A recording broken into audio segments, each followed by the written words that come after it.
going on, everybody? This is dkdynamite, and I apologize for uploading this video pretty late, but as I mentioned in my previous video, I just got done with school, and now for the remainder of the summer, all I have to worry about is working, streaming, and bringing you guys some fresh new content here on YouTube. But today we're going to be talking about all of the announcements that were made at E3 regarding Call of Duty World War II, including the fantastic multiplayer reveal, which we're about to jump into.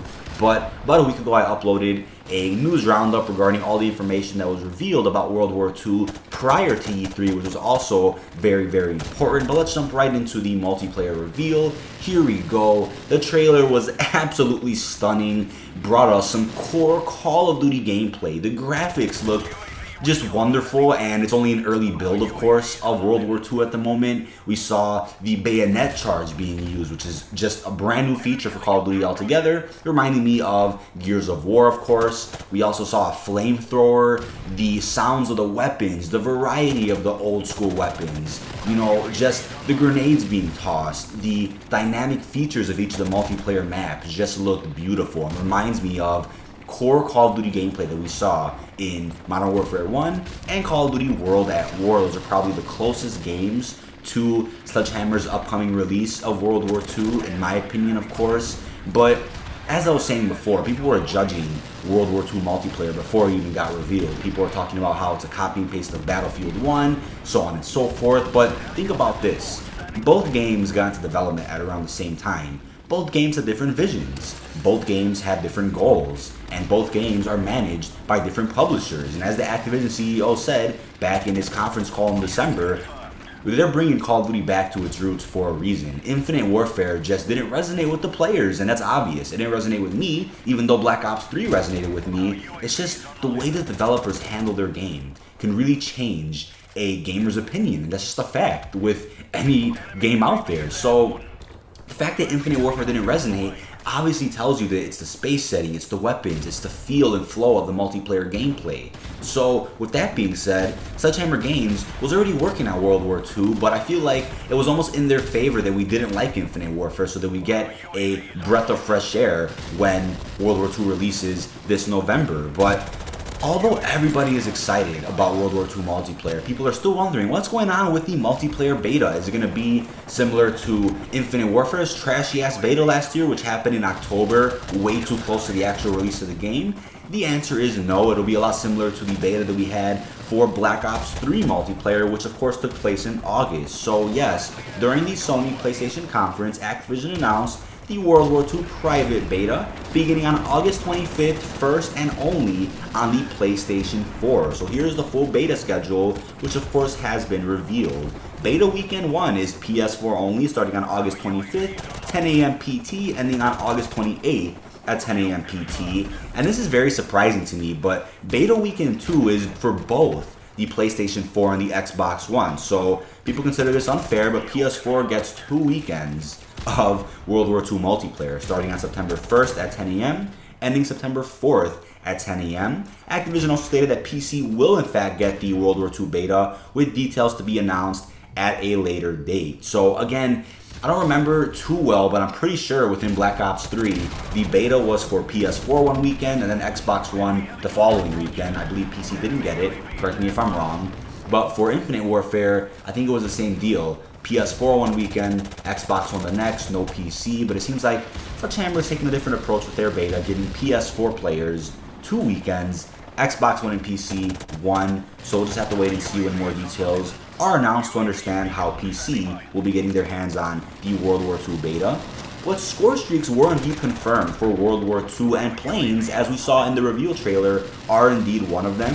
So I think this is very interesting because back in the day with World at War and Modern Warfare 1, it was kill streaks, and it's been kill streaks for a while. But ever since, I want to say it was Black Ops 2, we got introduced to score streaks, which kind of stuck as our way of earning our streaks altogether in Call of Duty. I believe Ghost drifted away from that and focused more on kill streaks again, with score influencing a little bit, but not as much as a game like Advanced Warfare, Black Ops 3, and Infinite Warfare, of course. Modern Warfare Remastered, of course, brought us back to the kill streak setting from our classic Call of Duty gameplay. tanks are indeed strategic objectives in Call of Duty World War II's War Mode. So I think War Mode is going to be very fascinating because it brings us closer to what I would say, not Clan Wars and Call of Duty Elite, but something entirely different from the core Call of Duty experience. So the reason I mentioned Elite and Clan Wars because those are kind of different sections of how you play Call of Duty multiplayer. So I think War Mode is going to be a little similar to that in terms of drifting away from your typical team deathmatch, kill confirmed domination, and going onto something with a very serious team and focusing on winning objectives for your challenges, so on and so forth. Next up, we got confirmed that Headquarters Social Space in World War II will feature up to 48 players, allowing players to interact with others, see achievements, and more. We'll get a better look at that, I believe, when the beta releases in August. So, World War II also features a firing range in Headquarters similar to Advanced Warfare. So Kanji stated that the original idea for this started over 6 years ago with the virtual lobby in Advanced Warfare. During a small presentation at E3, charlieINTEL was shown the Headquarters firing range.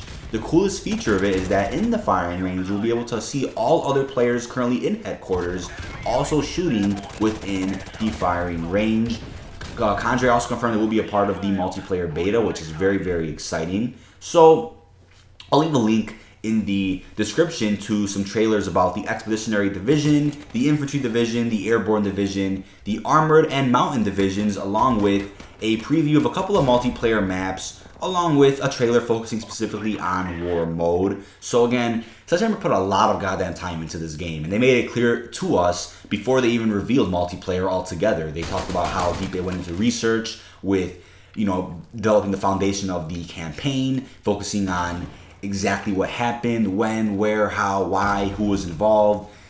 Details like that which really matter in bringing us an authentic experience to Call of Duty World War II, and thanks to the 3-year development cycle, it gave them plenty of time to prepare a beautiful reveal of multiplayer at E3 featuring multiple trailers and multiple sections of gameplay. So it was also confirmed that if you pre-order World War II, you will get access to the new Divisions pack. So alongside getting access to the beta, players at launch will also get a new Divisions pack. This pack includes 5 premium gear sets, 1 for each of the 5 divisions in World War II multiplayer. The Infantry Division riflemen are always in the thick of it with finely tuned rifles and impeccable marksmanship, well equipped with incendiary rounds and tactical grenades. The Expeditionary Division's shotguns literally pack heat. The Airborne Division paratroopers, endure extreme physical conditioning to outmaneuver opponents with their submachine guns. Focused on stealth and target identification, Mountain Division snipers generate constant fear in the enemy and strike when least expected.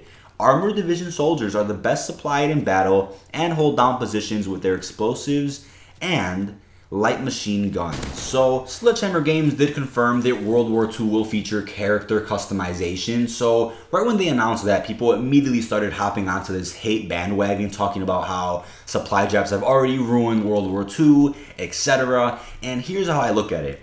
We're not going to be getting clown suits and meatball suits and all types of goofy shit within World War II. What we could say and predict at the moment is that World War II supply drops will be similar to how Modern Warfare Remastered handles their character customization, just to stay authentic to the original World War II experience. That's just how I look at it. There is no way you can even assume that supply drops will begin to release these goofy character customization packs in the near future. I just don't think that's the goal for Sledgehammer Games this year. The reason it was the goal with Advanced Warfare is because it was a very innovative game in terms of its movement and the way that you play multiplayer. That's why they included such goofy aspects of it, allowing players to pick and choose how they want to play. But when it comes to World War II, like they said before, it's going back to the roots of Call of Duty, being a very structured and hands-down version of the Call of Duty we all know and love. But next up, it was confirmed that the social space within World War II multiplayer, aka Headquarters, will indeed feature a 1v1 pit, which allows you to directly duel somebody who's in the Headquarters social area with you. So what this sounds like to me is the new way you can say 1v1 me bro when it comes to playing Modern Warfare 2 on the multiplayer map Rust. So this is going to be very, very interesting and will probably end friendships, but I think it's cool that you can quickly hop into a private 1v1 with one of your friends who's in headquarters with you. So I'm not sure if the other players in headquarters can see as you're 1v1ing or can see the score of that match, but we'll just have to wait and see when headquarters is released within the multiplayer beta. So here's a list of all the known basic training selections in World War II. So this is essentially replacing the concept of perks as we've seen in every Call of Duty game. Basic training selections are not restricted to any division. All of them are available to pick from across any division you play in. From E3, here's a list of all the known basic training items available to pick from. So let's get started with Phantom. Quieter movement, take no fall damage, and you're invisible to enemy recon aircraft while moving. Next up we have Smoked. Extra piece of lethal equipment and smoke grenades as your tactical equipment. Next up we have Loaded. Extra magazines and reload your weapons faster. Next up we have Scoped. Move faster while aiming down sights and take an extra attachment on your primary weapon. Next up we have Ordnance. Your score streaks cost less and re-roll care packages. Next up we have Duelist. 2 attachments on your secondary weapon. Next up we have Steady, immune to shell shock and tactical equipment, sprint for longer distances. And next up we have Hunter, reveals enemy equipment and take less explosives damage.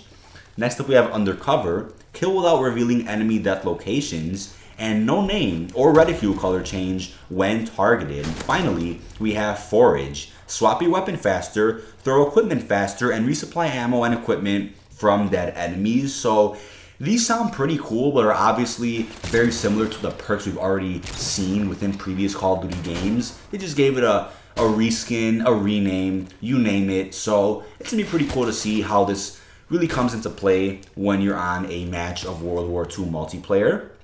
But here's a look at the firing range in World War II. I'll put some images and some footage on screen, which is really, really cool. So the E3 build of World War II didn't have an active section of the headquarters feature, but like I said, they will of course be featuring the headquarters feature on the multiplayer beta in late August. So here's a list of all the weapons and equipment revealed thus far for World War II multiplayer. So starting here with the primary weapons, we have some very familiar weapons like the M1 Garand rifle, the BAR rifle, the STG-44 rifle, the M1928 SMG, as we just saw in Zombies for Black Ops 3, of course. We then have the Grease Gun SMG, the MP40 SMG, the Lewis LMG, the MG15 LMG, the M1903 and Kar 98K snipers. We then have the Winchester 1897 and the Toggle action shotguns. For secondary weapons, we have the 1911 Classic pistol. We then have the Ludger pistol,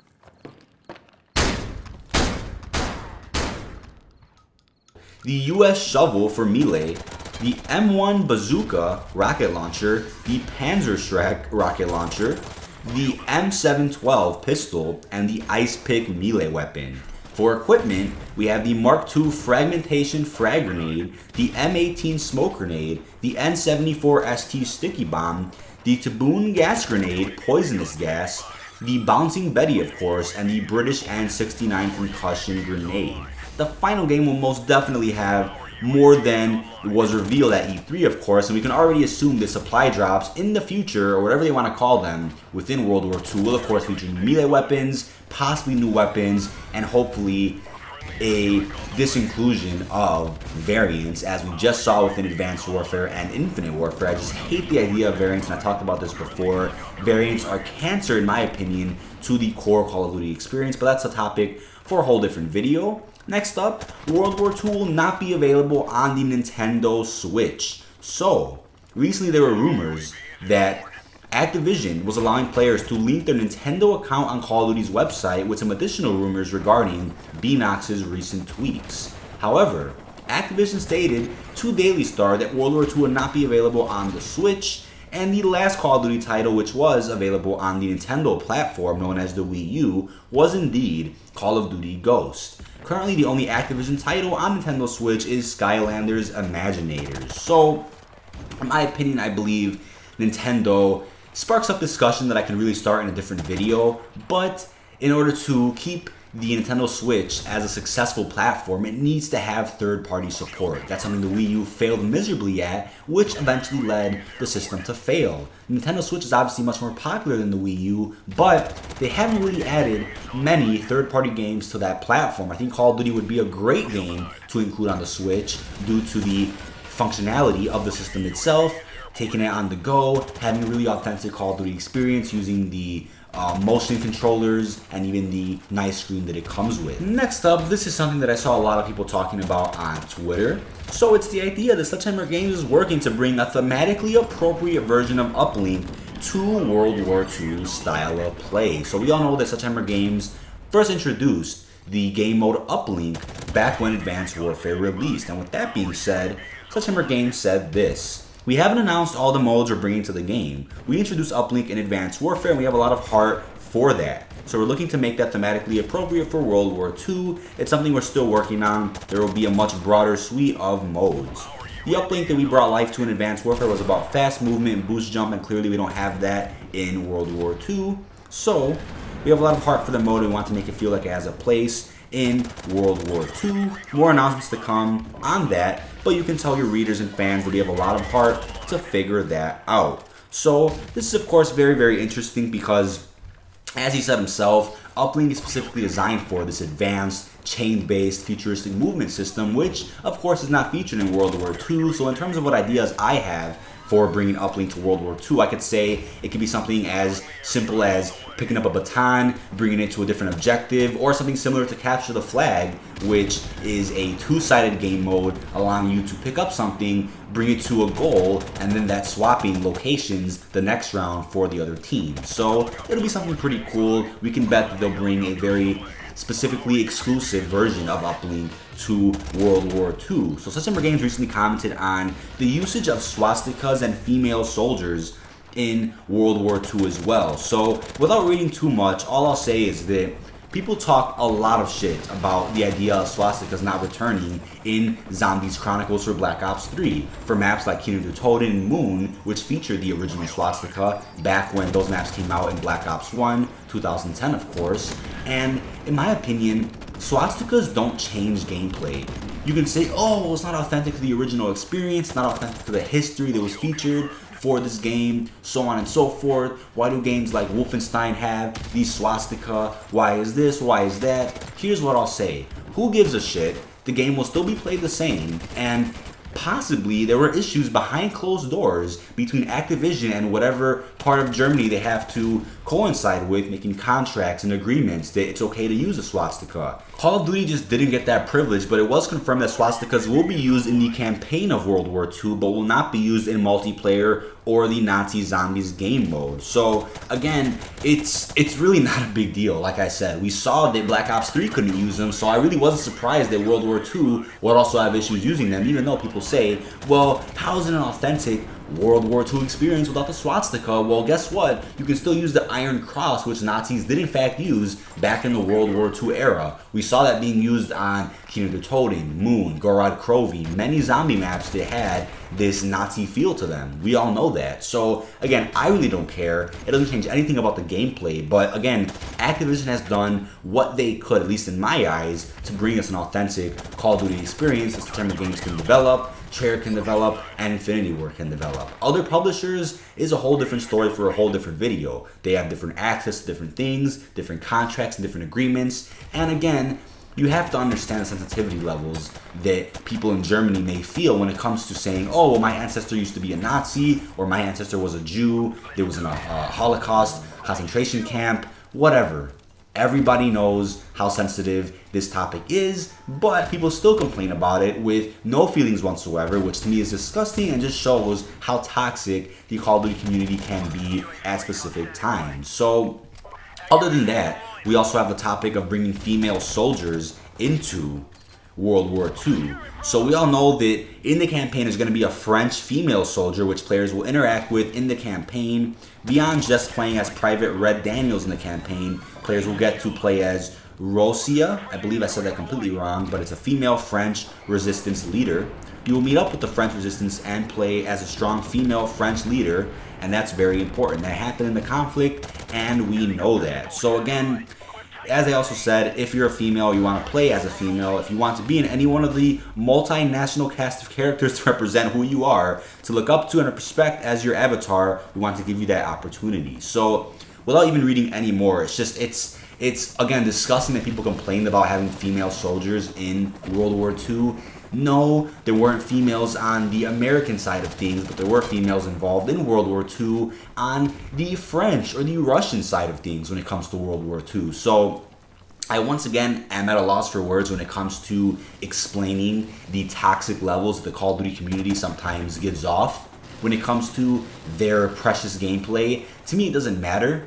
I look at it as a similar feature that Modern Warfare Remastered has. I don't believe there were any female soldiers featured in Modern Warfare multiplayer back in 2009, but what I will say is that World War II's customization will have a similar feature where you can choose your nationality, your customs, this and that of the player you are going to be playing as. So I have no issue with that, but apparently people are so worried about how authentic World War II will be because they're so hyped for the game. I get that, but there's no need to hate and bash on Sledgehammer Games for including such features which accommodate everybody who's playing their fucking game. I have no issue with that. Hopefully you don't either. Now I do have some extra information that I want to share which is separate from this video, but Michael Condrey over on Reddit recently confirmed a couple of very important things. And first off, it's that ranked play and game battles are very important components of our feature set. More info about this is coming later this summer. So when I read that, the first thing I thought of was League Play back in Black Ops 2. Now we've had a couple of similar systems to League Play within Advanced Warfare, Black Ops 3, and Infinite Warfare, but my issue with that is that it's still not the same. You know, it's not resonating the same way that League Play did in Black Ops 2. So the fact that they've been listening to us very carefully and they want to earn our trust back and so on just means that they just might bring us a system that's very similar to League Play when it comes to the competitive side of Call of Duty esports. Now along with that, when it comes to game battles, this is where Clan Wars essentially can be replaced. We all know game battles is in Infinite Warfare, but there's a lot of people that are not playing that game. So when it comes to World War II, this is where they have potential to show us what could essentially be the next gen version of Clan Wars, but with a very structured version of game battles that we all know from Infinite Warfare, of course. Now next up, this is probably the most important piece of information, but Condrey himself confirmed that supply drops will be returning in World War II,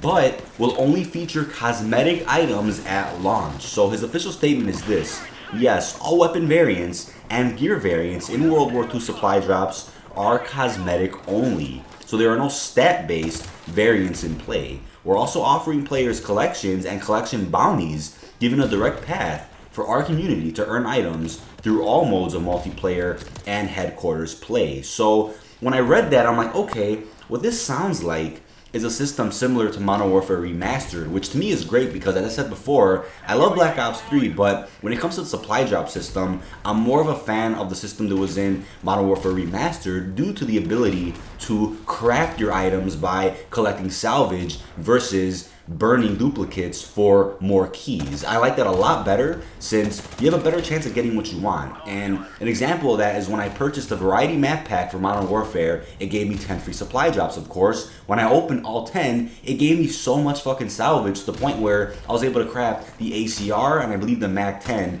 in multiplayer, and it was phenomenal. And apart from that, when I opened supply drops, I was able to get access to some of the parts for those weapons, which to me was also great because it gave me a better chance at earning what I wanted. Within Black Ops 3, we all know that it wasn't Treyarch's fault that the supply drop system is the way it is. The game was not built for supply drops. They didn't even have supply drops at launch. But when they added the system in, it was of course cosmetic only, which is of course okay. But after that, they started adding weapons in there and more to the point where it was such a convoluted mess every time you open a supply drop because there's so many fucking cosmetic items, so many DLC weapons that it was almost impossible to get what you want. And again, it was all RNG based, so it's whether or not you can earn it from a supply drop or not. There was no other way to earn it through completing challenges or whatever. We of course have the contract system in Black Ops 3, but again, that's just giving you more cryptic keys. Doesn't really increase your chance of getting what you want. So if World War II follows suit with the system we had with Modern Warfare Remastered and even Infinite Warfare, then I'll be very, very happy. But the fact that he said cosmetic items only in terms of weapon variants, it just tells me that we're not going to have elite and legendary versions of all the base weapons in the game, which to me is what ruined Advanced Warfare for me. I enjoyed that game a little bit, I'll tell you that much. I really played Exo Zombies a lot, but I did try to enjoy multiplayer as much as I could. But what really killed it for me was the fact that I can have a basic version of a weapon and my enemy could have an elite version, and even though I shot him first, he's still going to win the gunfight because the stats on his weapon are higher than mine. To me, that's unfair. That's, again, all RNG based on how lucky you are with opening variants in a supply drop. I think that's bullshit. So we'll just see how the system works at launch for World War II. Is it going to be like Black Ops 3 where they say at first, oh, there's no supply drops, then it's cosmetic only, then it's everything? Or is it going to be literally what he just said? It's only going to be cosmetic for the entire cycle of World War II. So we'll just have to wait and see. But aside from that, Conjure himself also confirmed that more info on zombies is coming sooner than you may think. So people are talking about Comic-Con or possibly Gamescom or some other event later this summer in which they can go and talk about World War II zombies. We all know that the reveal for zombies for Black Ops 3 was, I believe, at around Comic-Con time, which was great. So I wouldn't be surprised if they also followed suit with that. I wouldn't use Infinite Warfare to give any approximations or estimates on any reveal dates or release dates due to the fact that that game is just incomplete overall, and they of course revealed everything super late. The beta was fucking late. Everything was just a mess in terms of Infinite Warfare, so we'll talk about that another time. Next up, Clan Wars is not returning for World War II. So as he said, with the addition of Headquarters, War Mode, and Divisions, there's plenty to keep players entertained and engaged. Clan Wars will not be supported in World War II, so I highly doubt we'll ever see the return of the same structured Clan Wars system with the app on your phone as we saw within Ghost, and I believe it was Advanced Warfare, correct me if I'm wrong. So with that being said, if the Divisions mode, the War Mode, and Headquarters is all successful in World War II, you can probably see other developers following suit with that in their upcoming games and bringing us similar structured systems like that, which will hopefully keep players entertained and engaged. But also, it's 100% confirmed that there's no Nintendo Switch version of World War II, and it was also confirmed that the campaign is one player only, not co-op. But that's about it for this informational update in regards to Call of Duty World War II and everything that was revealed to us at E3. Really hope you guys have enjoyed. Stay tuned for the latest information in regards to Black Ops 3, Modern Warfare Remastered, and of course, Call of Duty World War II. This has been dkdynamite, and enjoy the rest of the gameplay. Peace. Our UAV is online.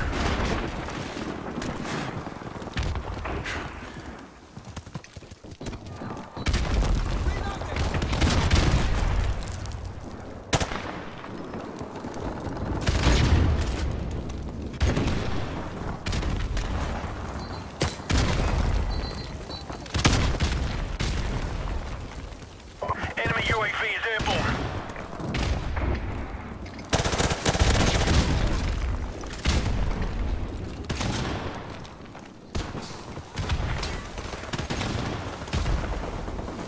Our UAV is online.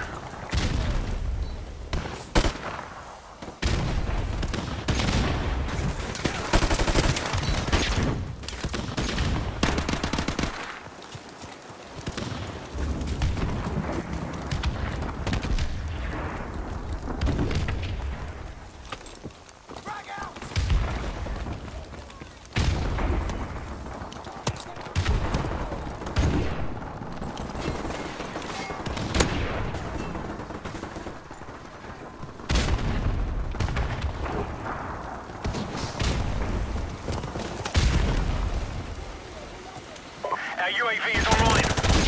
Friendly chopper on the way. Enemy UAV is airborne. Mission accomplished. Good work.